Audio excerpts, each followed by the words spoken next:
Hey guys, thank you for watching my content.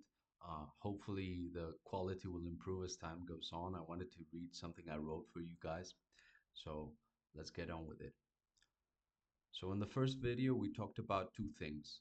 The fact that we live how we think, so it's important to think how we live, and also about hierarchy, traditions, and authority, and their importance for our own identities. Now, I want to go deeper in terms of power and legitimacy, because without them, without understanding them, we can't truly embody an identity. If we aren't able to exercise personal power, then there is no way we can make meaningful decisions that define us and manifest our identity. This is why freedom is such an important and complicated concept. The ideologies of liberal modernity promise to free us from the constraints of others and even of our own material reality in order for us to be able to be our true selves. But in practice, they mean to divorce our identity from who we are in the flesh and our embodied relationships with others in favor of an euphemistic Gnostic fantasy that presupposes that we are the source of our own authority. Ideologies alienate us from who we are, from our real life and our real power. They conceptually distort the truth to separate us from it, cutting us off from authority and crippling us. Our power is not separate from our interpersonal relationships, and it does not come from self will. You could have the greatest business idea, but unless you had the credit to implement it, you wouldn't be able to. If you had the money, but nobody accepted your money, it'd be the same situation. We aren't individuals cut off from each other. Human beings are born and live in communities. We are given what we have and have formal and informal laws that determine what a given person can and should do. Authority flows from the top of the hierarchy downwards, legitimizing the use of power, so long as it stays true to its prefigured course. This is also why taxation is not in itself immoral or theft. You're allowed a certain amount of power by the authorities in your community, not in spite of who you are as a person, but precisely because of who you are as a person. To try to leave that crucial process to market forces or to pretend that recognition is impersonal and neutral is nothing more than the pursuit of power for its own sake. Such lies have been propagated to spite any sort of hierarchy, which literally means divine order. It is an abdication and erasure of responsibility in an attempt to marginalize truth. Orthodox Christians believe that without God we can do no good, that we must remember God in everything we do, and that our love of God is what should guide us. Because in remembering God, we remember ourselves. By lifting up God's name, we're in turn lifted with Him, because our hearts testify to the fact that He is good, and therefore we who were created by Him are good creations. We believe that hidden in our love of God are the seeds for us to be truly human. In the West, we have made money into a God because we believe that with enough power we can design the hierarchy to our liking, that we can make our gods to suit ourselves. This means that we believe we can legitimize whatever we want and whoever we want as long as we cajole enough people to do our bidding. That's part of the reason why in postmodernity we see such an emphasis on consent, as if it were enough to legitimize what we do with what we were bequeathed. Consent becomes proof of concept that we were right all along, but this leads to blurry, disembodied, and relativistic moralities, which is what liberalism as a philosophy wanted from the get go. As the liberal semiotician Umberto Eco said, liberalism's reason for being is to prove and defend that there is no one truth, because he meant that truth is impossible to attain, since, to his view, no single interpretation of reality should be considered true or above others. Thus, we go into absurd contradictions and mistake justice and injustice. Like we paradoxically become the first to defend our own truths as opposed to other opposing truths, as if truth could be against itself. Or we become the first to defend our own rights against another person's rights, which is the liberal starting presupposition, as if goodness itself made man at odds with man. Um, it's just, let's say, faulty anthropology. We make huge efforts to hide that deep down we believe that power legitimizes itself and that true harmony is impossible. but requires that the weak be silenced in favor of the powerful. We wouldn't admit it so plainly to avoid seeming tyrannical, but that's the truth. The system that supposedly defends the interests of the weak is the very system that doesn't blink to oppress them, because it presupposes authority to be arbitrary unless you have money. Because then Protestantism's presuppositions show how having money shows that you are favored by God. In fact, all of this can be traced historically. For Thomas Hobbes, the state was a product of a social contract, and its reason for being was to mediate the inevitable struggle of man against man that Hobbes assumed was the natural situation. So, no paradise lost to be regained. Our nature is then defined by our brokenness. His slanted naturalistic perspective became mainstream and is part of the reason why we're in such a bad shape right now, centuries later. These decrepit Enlightenment philosophies smuggled their distorted anthropologies to marginalize God in favor of pure politics, to usher in man as the one who decides what is legitimate and why. Ironically, Hobbes thought he was defending absolute monarchy, but he was too stupid to notice the consequences of his own ideas, and that he was giving liberals the best arguments against monarchy. Taking his naturalistic perspective, the liberals would be right, monarchy should be intolerable. Why should a king mediate instead of an impersonal state? The idea that the state's reason for being is given only by people, however, is not only false, but has led us to our current situation. Now in the West, money is proof that we have rightfully earned the privilege of determining how it should be spent, and to use it to determine how others should live. We treat wealth as if it were divorced from the rest of society or history, and from transcendent truth especially, instead of a symbol of generational trust that ought not to be broken. We have conceptually separated economics from politics, but we have normalized lobbying to change the rules that should govern power itself instead of subjecting power to a transcendent truth as we used to do. Now we change our religions to suit our desires instead of taming our desires to conform to our religions. The Lord's Prayer in the West changed from forgive our debts as we forgive our debtors to forgive our trespasses because we don't want to forgive our debtors. We want to enslave them through usury and have the state crush them to protect our property rights. So instead of loaning without expecting money in return for our brother's welfare, we loan money for profit to have our brother work for our gain and have the state guarantee our profits. It's a different form of slavery. We spend money thinking that we are morally permitted to spend it however we see fit. We justify this by distorting religion or by saying that human conventions have deemed it so, and that conventions, when they suit us, are enough in themselves to justify what we do, with no appeal to a greater truth that they were supposed to embody in the first place. Meaning things like mere consent are enough, or else conventions themselves are mere conventions, meaningless, anecdotal, and an arbitrary reflection of power relations at a certain time that we don't need to respect. Why should we be limited by the social mores of the times if it is only pure power? Things could change, right? We could usher in new rules as we see fit or ignore all of them as long as we can get away with it. So by removing the transcendental, we are saying it's just a matter of power. So we allow ourselves to do whatever we want because there's no ultimate truth, and whatever we could get away with should be fine. We stay on this level to allow ourselves to redefine reality, to do whatever we want with what we feel is rightfully ours. So naturally, there is no possible justice to be found. In Orthodox Christianity, a person who misuses their own talents sins against God and against all of creation. Nothing is ours to waste, so the liberal who claims that we shouldn't have kings because of their imagined tyranny is a hypocrite. They simply want to be unopposed tyrants themselves, to be free to misuse what they claim as the only theirs, or to have someone else impose a tyranny that they feel kinship to. This is also why we constantly hear of rights that seem to be whimsically invented out of thin air. Classical liberals are surprised that progressive liberals are constantly trying to invent rights for themselves as if they hadn't done so in their own constitutions. Protestants who don't like this and who misunderstood John Locke are simply separating ideas from their inevitable consequences. The ramifications have led to mass atheism, nihilism, and worse. Liberalism is in origin Protestant and is derivatively atheistic because, in order to exercise any truly soul exclusive right to what we call private property, you need to divorce property from the transcendent in the first place.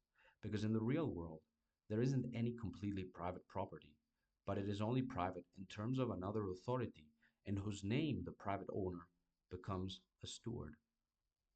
It is the state which grants property rights. If misused, our derived authority is revoked. So ownership is actually a form of stewardship, not an extension of the self, as John Locke argued. Your car is not an inextricable part of you. Property rights are not sacred. In the Garden of Eden, when God asks Adam if he ate of the fruit of knowledge of good and evil, God already knows the answer. He is giving Adam a chance to be held accountable for his misuse of power. Instead of repenting, Adam chooses to pretend he has no responsibility and shifts the blame onto Eve. So Adam, as chief among God's creation, abdicates his responsibility for it and stands against God's authority, not just when he eats in disobedience, but also when he breaks the very hierarchy God established for reality, in which mankind should responsibly rule and watch over creation. Adam becomes a tyrant, not simply because he is a bad ruler in a technical sense, or merely because he was an illegitimate ruler in himself, since he was given authority and was meant to rule, but because he had undermined the principles of rulership from where he drew his authority. What made him a tyrant was his continued disobedience to his source of authority. So Adam's sin wasn't that he didn't know enough, which would be immaturity, but rather that he presupposed he knew something he didn't, trying to usurp God's authority to do his own will instead. The ancient concept of tyranny did not mean to represent a bad or unpopular ruler, but an illegitimate one that didn't have the right lineage. It's understandable why the word is used different nowadays, because we think of lineage as mere blood ties, but it originally had to do with a source of authority.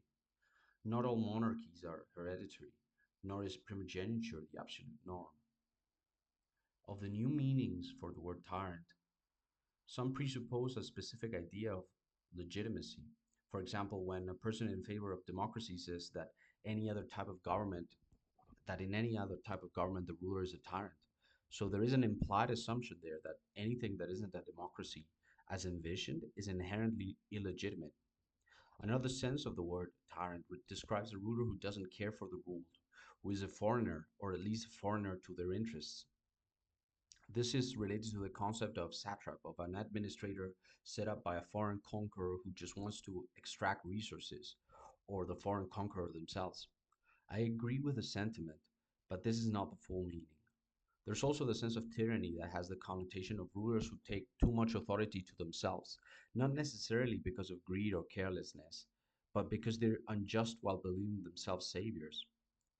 While I also sympathize with this criticism, it tacitly presupposes a very specific way in which authority should be limited, and this is related to the concept of authoritarianism. All of these uses fall short because they don't express a standard, and their standard is probably very flawed. For some, what is deemed authoritarian would be too lax and forgiving. For others, the opposite.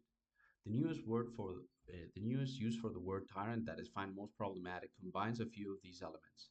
It understands a tyrant as a ruler who rules without the consent of the ruled, who concentrates too much authority in their person, cares little for the ruled, rules incompetently, and is therefore illegitimate.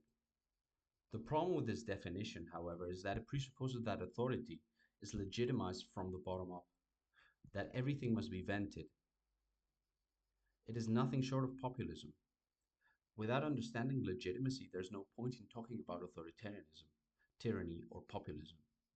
This definition misses the legacy aspect of authority, which is an inherent purpose that rulers are meant to maintain, and which is crucial to the continued identity of a people that should transcend each individual ruler.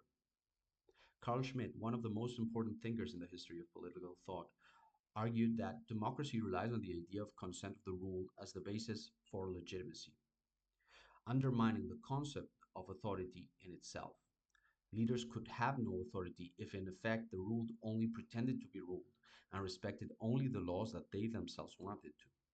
Consent, therefore, does not legitimize the rule of the majority, and this leads to our current manic back and forth pendulum swings between anarchy and tyranny in the West. It is akin to saying that God is only God and man chooses him as God. Schmidt also criticizes the fact that social contracts and constitutions are themselves transient.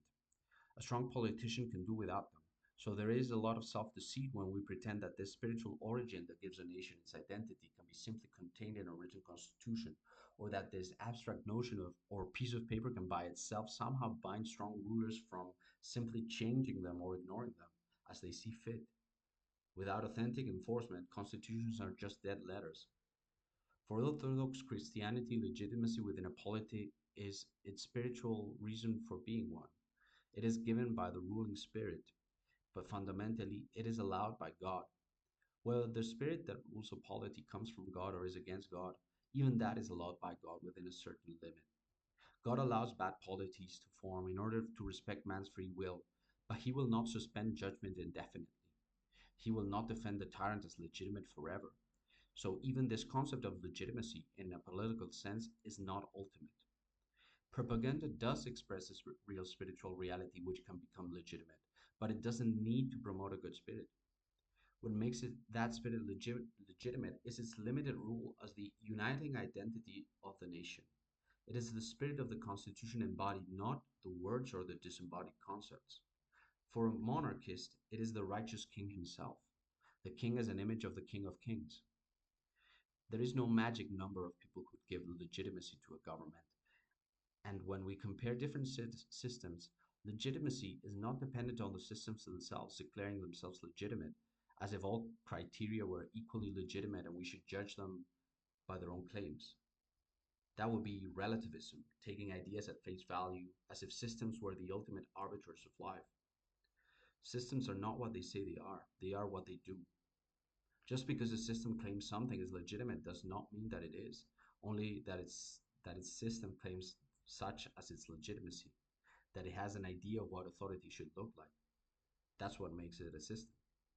All the systems we know might be legitimate at a certain point in time, but the idea of legitimacy that they present is itself going to have to be subject to reality, to transcendent truth.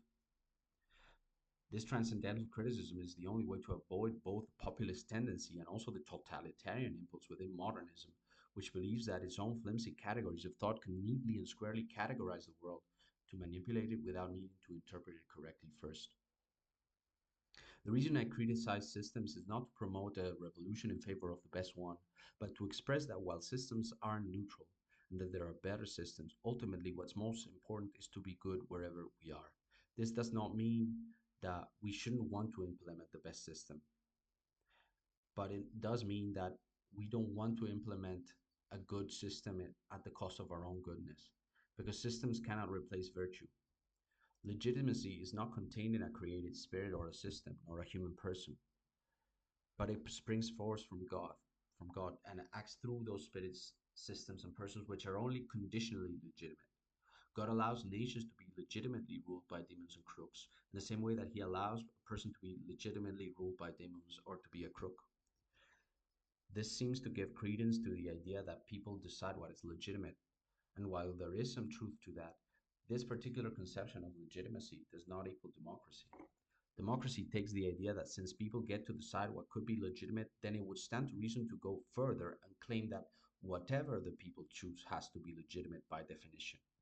This movement takes legitimacy away from God, the legitimacy that He afforded man for his repentance, and makes it an absolute, boxed in truth instead of a partial concession meant for a repentance. It makes the exception the rule, trying to pass the conditional or contingent as necessary, confusing both in the same manner it confuses man and God. Perhaps in a future video I will explore modern thought and the Enlightenment more deeply, but for now I will argue that modernity is more tyrannical by the very means it thinks, especially about the world, leaving no ambiguity, no exceptions, and no link to proper authority. To summarize shortly, modernism is a form of subjectivity that values reason over the authority of our conscience of and is a form of subjectivity that values reason over the authority of our own conscience and of other people. It attempts to rationalize and contain the world through empiricism. Its main marker is a rationalism that prefers technique and propositional text over morality or embodied knowledge, as if pure technique and experience were objective and morality inherently subjective. It works under the frame that only through reasoned argument progress can be achieved, and that the rest is barbarism, and that therefore Reason debate should rule over traditions, force, or personal relationships, so that modern reason should be given the authority because it is less corrupt and nepotistic. Modernism, in effect, displaces the noetical, our conscience, our traditions and relationships, and replaces them with an idealized discursive reason that pretends to be devoid of outside influences or irrationality. It elevates this reason, which, according to Orthodox Christian anthropology, is a much lower human faculty, over our heart or minds, which is the highest aspect of our being. Modernism puts our own personal rational discourse in the place of ruling over and fixing all of life's problems, as if life's challenges were simply a matter of applying pure intellectual power and challenging preconceived notions through debate to gain authority.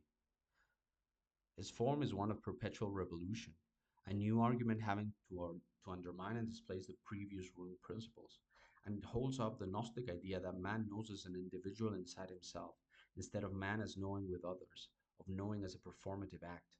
It does not know what knowledge or knowing is. In this manner, modernity sets up man for failure, forcing man to try to solve problems we cannot solve with reason, and to take on the impossible task of fully comprehending the world rationally.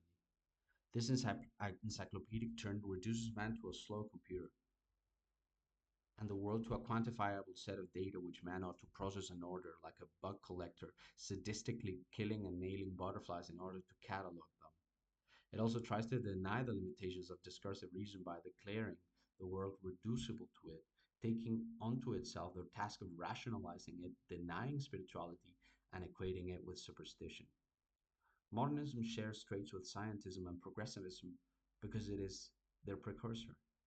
Scientific folk believe they're smarter and more advanced than others for following the science, that is, narratives they believe and build up based on other people's experience and their own personal opinions.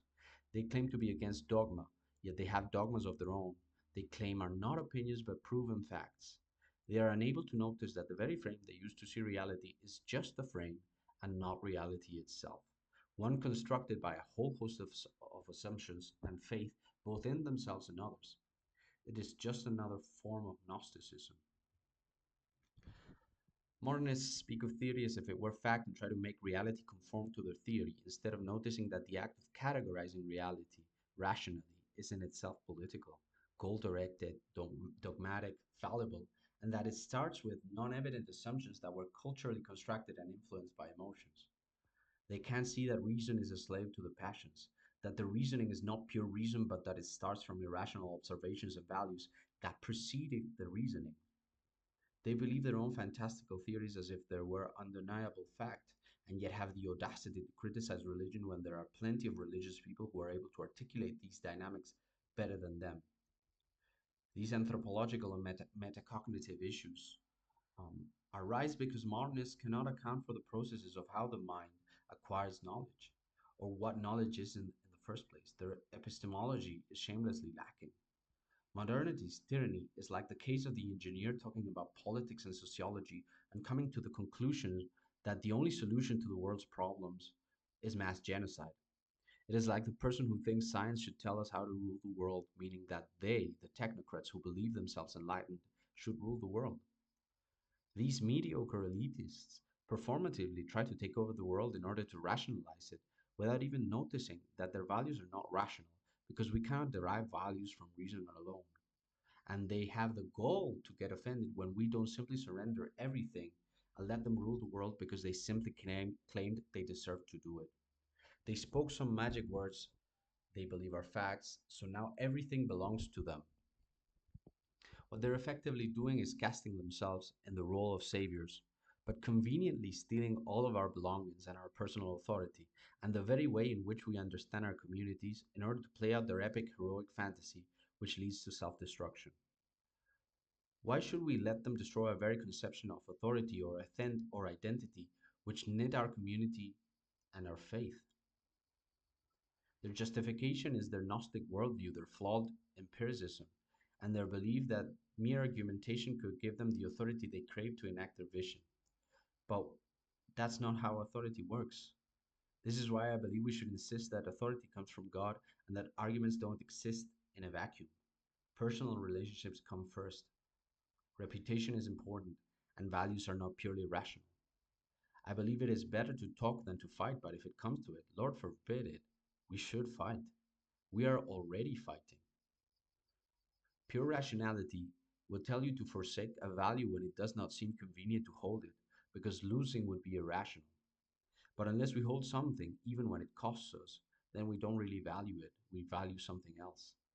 If this disembodied reason were to govern, love would be impossible. Because the moment something or someone showed a weakness or a flaw, then it would have to be discarded, which is exactly the society it has produced.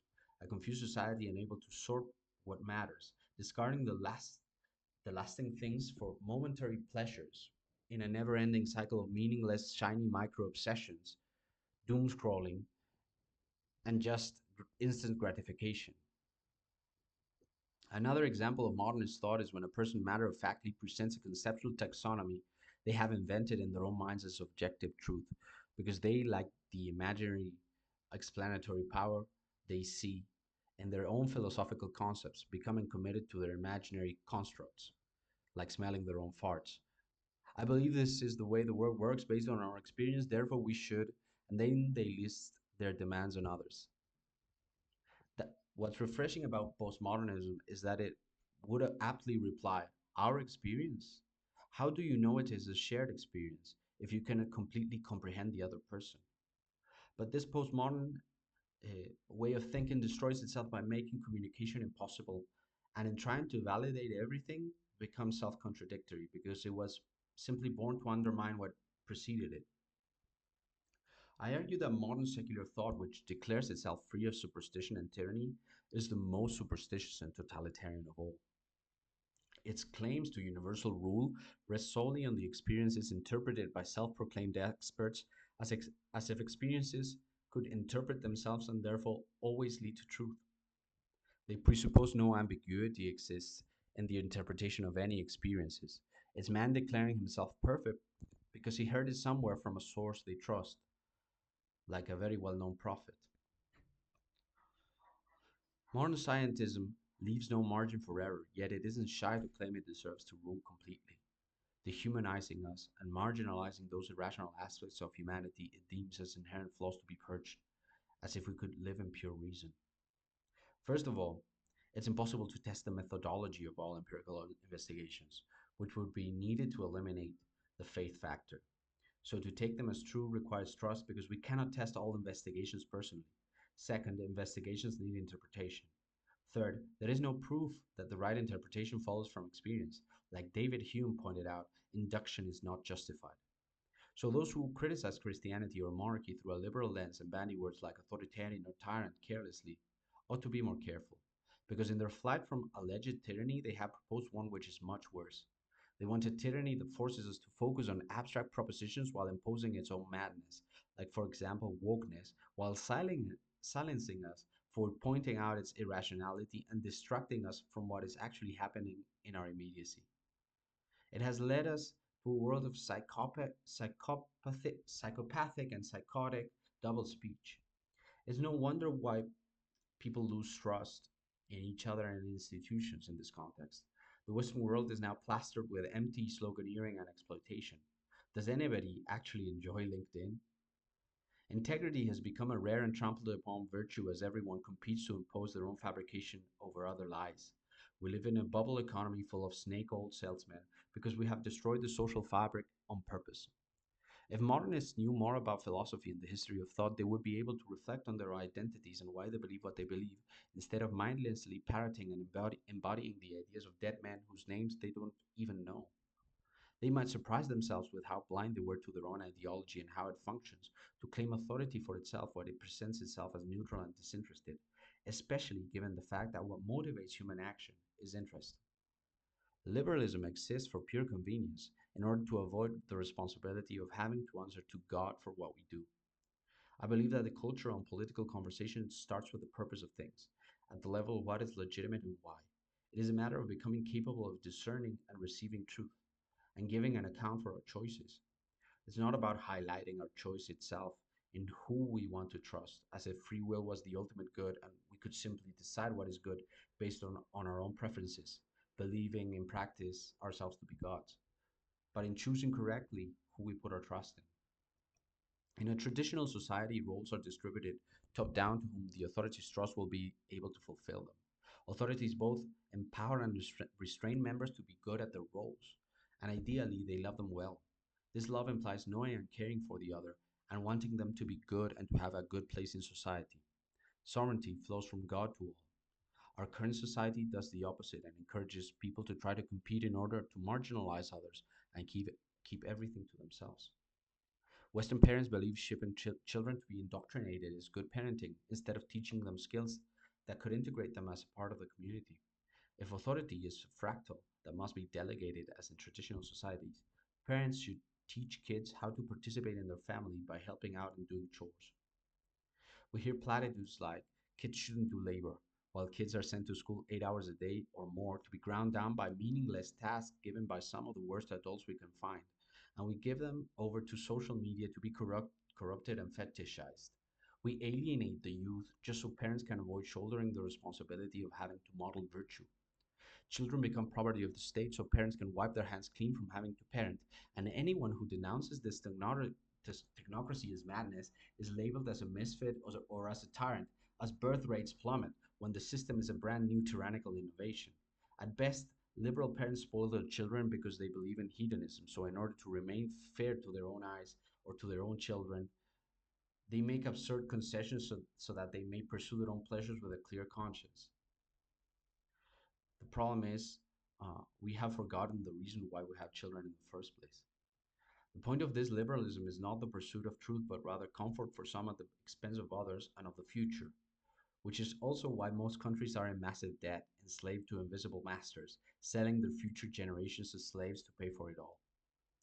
Liberalism necessitates these contradictions because it needs to uphold the absurd idea that not only man can be the measure of all things, but ultimately that man needs to be the right measure of all things. It expects us to reach perfection by ourselves, so naturally, since nobody is able to reach perfection by themselves, to cover up the distance, it needs to increase in power to protect its pride and use lies and deception. Humanism pretends to love man, but it is just a convoluted form of selfishness, numbing itself to its own corruption, hiding its transgressions in order to seem perfect. The bodies pile up until we cannot hide it anymore, bringing with it an even greater destruction like a world war. It is like getting in greater debt to pay our debtors, doing evil expecting it to be good. The only way out of this ever expansive contradiction is to remember God, to think about our own communities, to build them up in a foundation of truth and love. We must have love in our hearts, and we must not only be a living example of love in how we treat others, but also to be able to speak about love without shying away from the unsavory or difficult aspects, with the goal of helping one another reach their full potential. This means talking about politics when we have something to say, judging when we have authority to judge, and disciplining our children. Although we cannot systematize the world, we have to have an image of the world, and this is our duty. We will have an image of the world whether we like to or not. But is our picture any good? For those who know what the Orthodox faith is about, they'll know that it's a faith that focuses on personal repentance, that we are called to concrete uh, virtue, that we are called to concentrate on our personal sins instead of pointing fingers at others. And this puts us in a difficult situation because then we feel like we have no place to speak about politics. But we are to talk about politics. It is legitimate to do so. And we must understand that politics is precisely a form of exception to this rule that must be handled with care. We must strive to be perfect so that we can talk. And in talking in general, but especially about politics or faith, we are necessarily presupposing that we believe we speak from authority. There's no avoiding our responsibility, as if we could hide our hand after we cast our judgments. And judge we must, otherwise we are just mental iconoclasts. But our judgments are subject to God, and we will have to answer for them. In the West, we have been so thoroughly battered and besieged by modernity that we have lost the image of what our faith was about. We forgot who Christ is, and we have been on the back foot because of our own faults. We have been both too timid and too boldly mistaken because we replaced Christ for an idol of Christendom, for a rigid idea of what the faith was about, as if the faith should be a system we can simply comprehend conceptually and wield for our needs. Christianity is not an ideology. The Christian faith is like a poem that points to Christ. And I don't mean it in a poetical way. I mean that for every rule there is an exception, and that therefore we cannot reason towards a guiding truth, but that in order to reason, we must do so from within the truth that guides us. In truth, to discern when to apply a rule and to recognize when an exception is in place. We should ask ourselves which image of Christ is the most complete, because it cannot be all rules or all exceptions.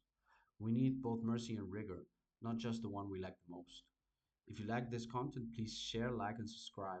Comment below if you have any thoughts or criticism, because they are more than welcome. I'll try to reply to everything, but we'll see how it goes. Thanks a lot, and I'll see you next time.